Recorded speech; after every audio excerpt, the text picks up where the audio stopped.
Hi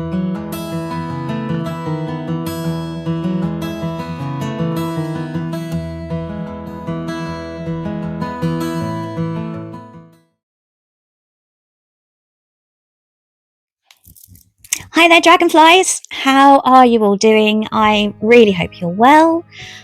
Welcome. If you are new here, my name is Dilly, and of course, welcome back if you have been before. It's really lovely to have you all here. Thank you for joining me. We're going to start with September in review. I think I should probably start with not an apology, maybe an apology, but maybe like a little explanation about why I've kind of taken my foot off the pedal a little bit with regards to posting to YouTube. I know I haven't been doing it as much, but that's really because we've got some really difficult family stuff going on at the moment, and it's kind of an ongoing situation, and that's been quite difficult. But also, sort of on the more positive side, my husband and I earlier in the year decided that it was a really good time for us both to start our own businesses, because apparently, we're gluttons for punishment. But that's taken up so much time as well. And Mini Dilly starting high school. She's doing great. She's made some really, really amazing new friends. I'm so relieved.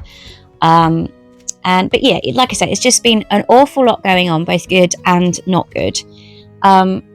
So it's kind of finding the time to do it, and then when I do find the time, being in the right headspace, which I kind of haven't been, honestly, at times. So yeah, I love doing this, so I'm not going anywhere, but if I do drop off the radar every so often, you'll understand why, hopefully. But yeah, anyway, so practice-wise, decks. Oh, I've just realised, actually, I didn't get everything. I'm so unprepared, as per usual. I didn't actually get everything out that I needed, so I may have to pause in a minute. But deck-wise, for September, my study deck has been the Rhythm and Soul Tarot. I put this in my Desert Island decks because I loved it when I got it. I've loved it from afar before I got it, and now that I've used it as a study deck, I am utterly obsessed with it. And I don't really know many people that have this deck that don't get on with it. It's just, this is soul food, this deck. It does what it says on the tin. And yeah, and actually this month, sort of August and September, we've had a few more gigs with our band, and we play sort of a lot of American country music, so this has been fitting in really, really well with those vibes, and yeah, I love it. I'm genuinely sad to be putting this back on the shelf at the moment for October, but yeah, that's been amazing. I love it. And then oracle wise, I don't remember what oracle I was using. Maybe one of you guys can remember. I have no idea. What was I using at the beginning of September? No, gone. No idea at all. But then the last couple of weeks, I have been obviously using the Seasons of the Witch Marbonne oracle. These vary greatly. I thought that they would all kind of maybe be the same in terms of usability. That sounds too kind of clinical, but in terms of what they gave me and how I got on with them, but actually they're not. It's really strange. So I did use the Lammas oracle around Lammas Lunarsad, and I just wasn't feeling it. But this one, the Marbonne oracle, it's just given me such warm, cozy, lovely vibes. It's been on the nose each day. This is my single card drawer, I should explain, and I love it. So I'm really looking forward to getting the Samhain oracle out towards the end of October, obviously, and seeing if that has the same vibes or whether I get on with that. it's actually the first time that I've been able to sort of use these right the way through the year, and it's been really, really interesting. Yeah, some of them I'm connecting with beautifully, and some of them just don't. It's really bizarre. So, yeah, but I've loved that one. A bit slow today. And then as a pairing, now this quite often I will change my pairing sort of halfway through the month if I'm kind of not getting on with it. But this one has made it right the way through. And this is the Heartwood Tarot and the Hannah Willow's Folktales Oracle. I'm not massively sure they were working together in the way I had hoped or expected, but the spreads were really, really what's the word I'm looking for? Insightful, I think. I expected it to be really, really gentle. And it wasn't. It actually felt quite dark. The Heartwood, I'll get a few cards out if you haven't seen it. I'm sure you have. But it isn't as light and fluffy as I sort of expected it to be. And I don't know whether that's just sort of the colours and sort of the landscapes. But it's kind of been a deck that says, you're expecting me to sugarcoat this because I'm a cute fluffy animal deck. I'm not a cute fluffy animal deck. You need to stop doing this and have a think about maybe going this way. Or the way you're thinking about this, I get it, but it's not helping anything. And I've kind of needed that this month because I've had quite a few occasions of just being really just in the pits about certain things. And this has kind of shaken me up a bit and gone, yeah, I get it. It's a really, really pants situation. It's not ever going to not be a pants situation. But how you reframe it in your mind and how you deal with it is entirely your choice. And yeah, like I say, I've really, really needed that this month. And also, I think because it's not standard RWS in terms of the imagery, I was kind of worried that it would be quite tough to read. And of course, you only get, in the actual deck, you only get sort of a little couple of little keywords for each card. But that was enough, actually. That really was enough. And the imagery itself, it's so readable. It's so readable and gets you, honestly. I shouldn't have done that on my microphone. I don't know what exciting noise that's going to make for you. And then the Folktales Oracle, it's lovely, but I think it would have been better, actually. I think when I use it again, I think this is probably going to be a single card sort of before bed draw if I need a card before I go to sleep, because it has a real kind of nighttimey vibe about it. There's the backs. It's got such a nighttimey vibe and a kind of dreamy vibe.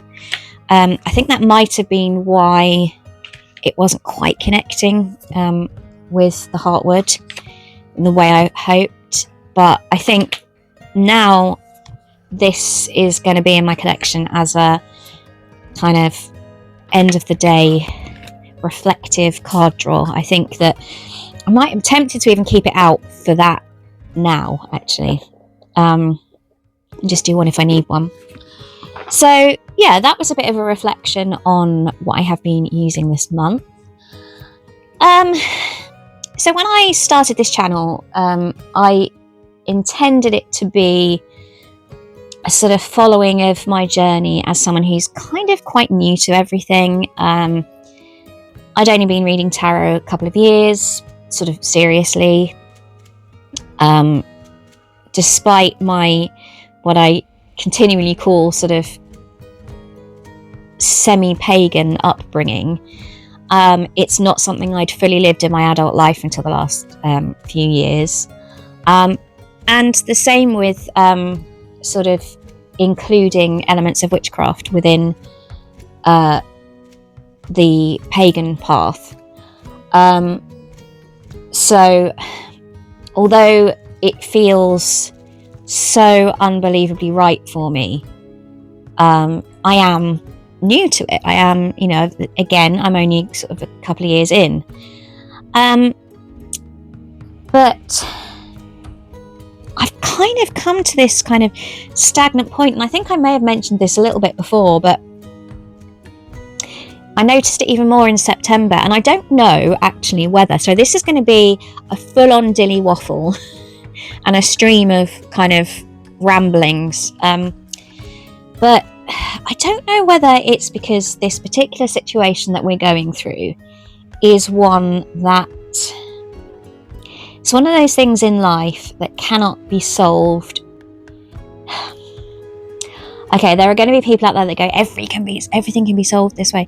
That witchcraft is not going to make any better. And I might get emotional, sorry. And so I don't know whether I have been not losing faith in it, but sort of feeling slightly differently about it, and realizing that there is nothing I can do to make this situation better for my family or the particular person that's going through this thing. And that's kind of a tough thing, because most of us, or many of us, we want to, if there is a situation, we want to be able to solve it. We want some control over it, and I don't have control over this, and there isn't anything that I can do to change it, and that's really, really tough. And I'm wondering whether that is part and parcel of how I'm feeling, but also I've become really, really aware of the sort of trendiness of witchcraft, if you can call it that. Things like witch talk, and I keep getting little Facebook shorts popping up of some stunningly beautiful young woman sort of pouting at the camera and doing a little spell, and I don't know, and I don't know where to put that. I don't know where to pitch my feelings about that, if that makes sense. Because also I follow some wonderful accounts on YouTube of some really, really seasoned witchcraft practitioners, and their sort of opinions on these videos are less than complimentary. And I get that, because I don't want anything that I'm doing within my practice to be or feel performative. And I don't do a lot in terms of kind of big spells or spells for money or spells, that's not, I'll do the odd thing, but I don't want it to be something I do because it's cool to do, or because it's really hard to explain. I want what I do to have a reason, an intention, and an authenticity behind it. That's really important to me. But because of my inexperience, I think I worry about not being able to. I think maybe it's a kind of imposter syndrome again, but with witchcraft.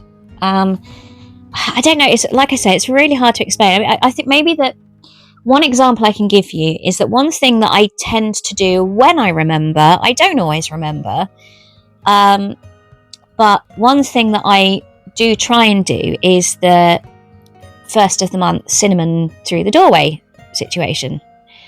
Now, I didn't find that on any social media. I didn't find it online. I read it in 2 or 3 witchcraft books. Now, I have seen people talk about it online, of course, but that's not where I came across that. And then, so I'm looking over my witchcraft books, trying to remember which ones I read it in. But then it was this month I saw, I'm not going to mention the account, I saw that somebody sort of had a little bit of a kind of dig at that's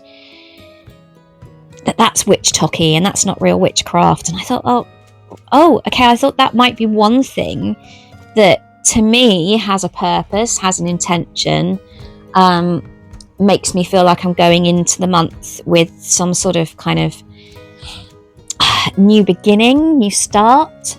And that kind of threw me. And I thought, I mean, where do I go now? I mean, how do I know, as someone who is relatively new, that what I am doing or the things that I want to do are not correct? Because they're, you know, there is no right way. But I guess, is it just that I need to do it for the right reasons, and it doesn't matter what I do? It doesn't matter if you know, that particular person on Witch Talk has done a, you know, sexy little short with a spell. If I have the right intentions for doing that spell, you know, do I dismiss it because it's a short on YouTube, on Facebook, as someone's Facebook story, and it looks all pretty and stuff? Do I dismiss it because it's not authentic? Is that really unfair to the person making it, who is actually very, very authentic and isn't doing it to be performative or trendy?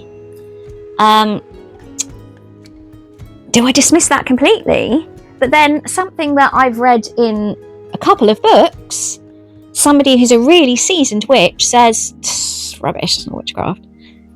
So I think that's where I am with it at the moment. And kind of for that reason, I had intended to share more on here about my sort of baby. See, some people don't like the term baby witch as well, and, you know, novice witch, I don't know. Yeah, and I think that's why I've kept that very under wraps and not shared it as much as I intended to.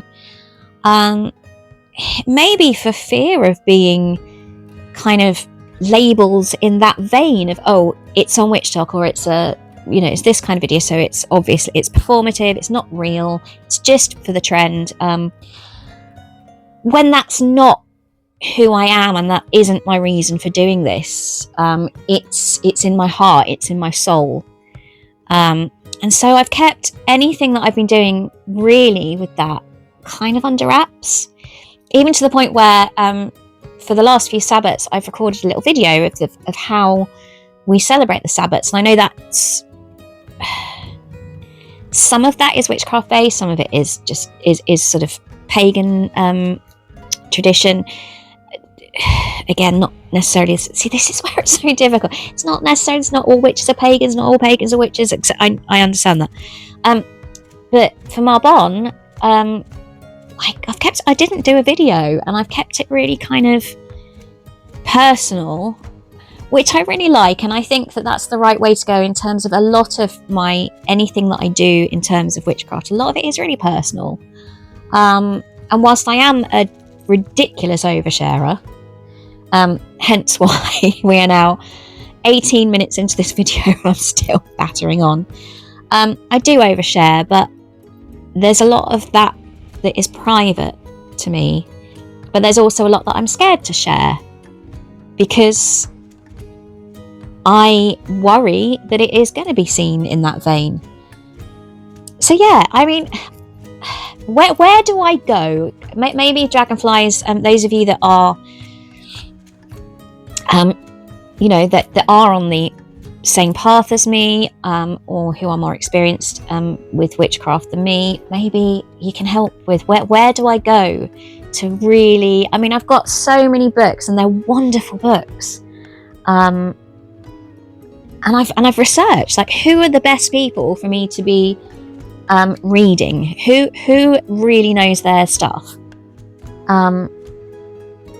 And I tried to, like, I'm looking at my witchcraft bookshelf now. It's full of books, and I devour them. But I'm starting to question what's real. I don't know. So yeah, I mean, point me somewhere, dragonflies. Those of you that are experienced, tell me where you go, what you do, how you learn, and how, if you've ever been in this kind of weird place, how you push through it. I try. Now, I don't try. There are certain sort of witchcraft things that I do in my day that kind of I do naturally. It would be a walk with the dog. I see that completely, and I pick flowers, or I'll pick something, wild, or I'll see something and I'll take note of and I notice everything. I notice tiny little bees, and and it's wonderful. I see that very much as part of my practice. And the tarot, I kind of viewed them separately for a long time, and that's crazy because it's a real ritual for me. I do it every day without fail. It's important to me. It's important for my spirit, for my mental health, and so that is absolutely part of my practice, and those are things that come really, really naturally. I'm a bit stuck, dragonflies, for all of the reasons I've waffled on about for 20 minutes. So if you can help, if you can point me in a direction, give me some advice, I'd be super, super grateful. But then looking ahead to October, deck wise, and I put up my little short that I normally do to help me choose my decks, and varied opinions this month, all of which are great, and all of which have me going, oh, now, yeah, that's like, yeah, I like what you're saying. But here's what I've gone with. I have gone with, and there are two reasons for this actually. I have gone with the Deviant Moon for my study deck, and partially because it just feels October. It feels Samhain-y. It feels spooky season, in its delightful dark weirdness. And also, if you are a member of Lisa Papez's channel, she is doing, she's also using this as the study deck. And I haven't managed to properly utilize that particular membership yet. So I'm going to sort of, enhance my learning, I'm going to, use this deck alongside Lisa Papez. Does that make sense? Yeah, that's why I've chosen this one particularly. Oracle draw. I mean, I know I put a few choices up, but it was always going to be this one. I've talked about this deck endlessly. It's my favourite deck, and it's definitely my favourite Oracle deck. It's pushing my favourite deck of any deck, really, because I love it so much. And I have used it a lot, but it just feels right again for October, and that is the Solitary Witch Oracle, which I could not ever be without. I love this deck. Oh gosh, I know I've shown it before, but it sounds so silly, but I'm really shaky today. Ooh, sorry about that. It's a deck that just feels like it's made for me and my journey. And actually, I think being in the place I am with my sort of witchcraft practice, I think that it's probably the perfect deck as well. So I have done many shows of this deck because I love it so much. So yeah, that would be my daily draw. And then pairing, gone a bit rogue, dragonflies. So I have received this month, finally, the Forest of Enchantment Oracle. And so I was really excited. I said, oh, I could use this and the tarot deck as a pairing, because I was really excited to. But then I thought, yeah, but I don't know if they are, I don't know if I'm getting their vibe for October. And then I had, also I got the Hedge Witch Tarot has arrived too very recently. And I kind of struggle to find a pairing amongst what I have oracle-wise. But the closest one was the Herbal Astrology Oracle. But I'm still not 100% feeling that. I got it out again and sort of went through them both together, and I'm still not quite sure about that one as a pairing. But then I had the Phantom Wise option. The Phantom Wise paired with the Oracle of the Witch. And then I had Tarot of the Abyss paired with the Lost Oracle. But actually, getting them out again and looking at the pairings, I've mixed it up a little bit. Tarot of the Abyss and the Lost Oracle go really nicely together. But Tarot of the Abyss and Oracle of the Witch. Yeah, that's my pairing. Beautifully Samhain-y and October-y, and I'm very excited to get stuck into that pairing. I haven't decided on a sort of daily spread format. I might just go with how I feel this month, and not get stuck in doing the same spread every day, which is what I have been doing. So September, my morning spread was 3 tarot cards, which would be the energy that I am carrying into the day, what I need to be aware of in the day, what will give me my best day, and then I've been pulling an oracle card for what should I keep in mind, which has been good, but it's a bit stagnant now. So I think I'm going to go with the flow a little bit. And I have been thinking that I showed this, I think, was it last month? I might have shown this, the book, which I failed to get out of the bookcase, which is Tarot Every Which Way. I think I might sort of delve into that a little bit, and my beloved Cloak and Dagger spreads book as well, and just see where the mood takes me each day, rather than kind of this set sort of... I think it's because I like my book to be nice and sort of uniform. But I'm not going to have to let go of that. It's, it's October. It's, it's spooky season. Let's go mad. I don't know, dragonflies. I don't know why I'm like this. I say this all the time. Anyhow. And the other thing, in terms of sort of witchcraft, I mean, come on, this is, if I'm going to get over this little hump that I've got, this is the time to do it. I have started preparing an ancestral altar, because that's something that I do ritually do in October now. Separate altar, and it is, that is the most important thing for me to do in September and October. See, my brain's switched off now. I don't know what yours is doing. It's 28 minutes in. You must have all... Hello, are you all awake, or have you gone to sleep? I wouldn't blame you. Perhaps I should be one of those kind of YouTube stories for bedtime. Dilly waffling to send you to sleep. What do you reckon? I do that. I have actually. I don't watch. I fall asleep to quite often. There's boring history for sleep. Because I'm, as I've said before, a history nut. And I think, I'll fall asleep to how Roman women wore their hair, or how did medieval people sleep in cold castles, and just oh dear. Dragonflies. Anyway, I digress. Shockingly. So my ancestral altar is my big thing, and then during Samhain, during the month there'll be offerings and meditations and stuff around that, and I also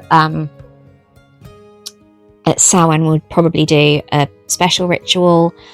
I don't know if I'm going to be able to do... I have done the... what's it called? My brain. There is the silent supper. I have done where... Actually, it's not silent, because it's me. I don't do silence. Silence makes me uncomfortable. I have to fill the air with chatter. but setting a place and serving up food for ancestors, that's something that I have done in the past. But I think we've got sort of, Mini Dilly has an afternoon Halloween party, and then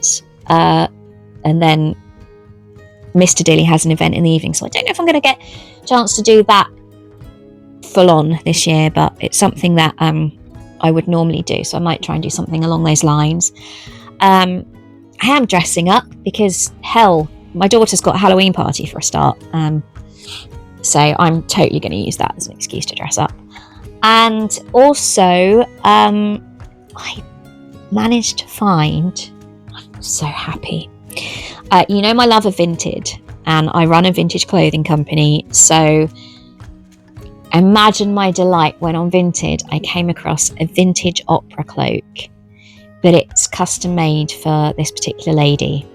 It's velvet, it's lined, it has the most stunning hood. I've really struggled to find a cloak or cape that feels special, because I didn't want to just get a fancy dress one. I wanted one that felt special, and trying to find lined velvet cloaks is really hard. I'm really surprised. But yeah, this one's fully lined. It was custom made for this lady, and it was on Vinted. It's vintage. I think it might be 1970s, and I just went and I had to do it.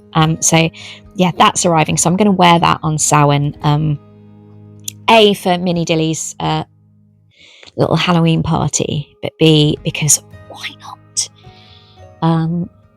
Yeah, it's going to feel like a really special thing to have. So, but you see, then again, is that performative? I don't think so, because it's not like I'm going to, I don't know, I'm not going to appear on YouTube in it. Unless you want me to, I mean, I can. It's for me personally, it's something I really want personally to feel special, and that's why I didn't want to just get one from anywhere, why I've waited, and it had to be one that I fell in love with, that felt special, that felt, this is where I am, Dragonflies. This is where my silly, crazy, addled, ADHD, stupid brain is going.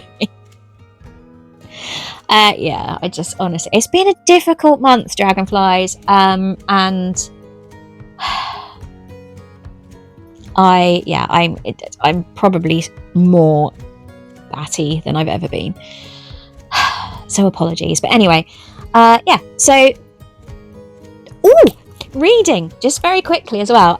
So I quite often talk about reading, what I'm planning on reading, and I keep seeing things popping up about Carl Jung, and just little snippets of things.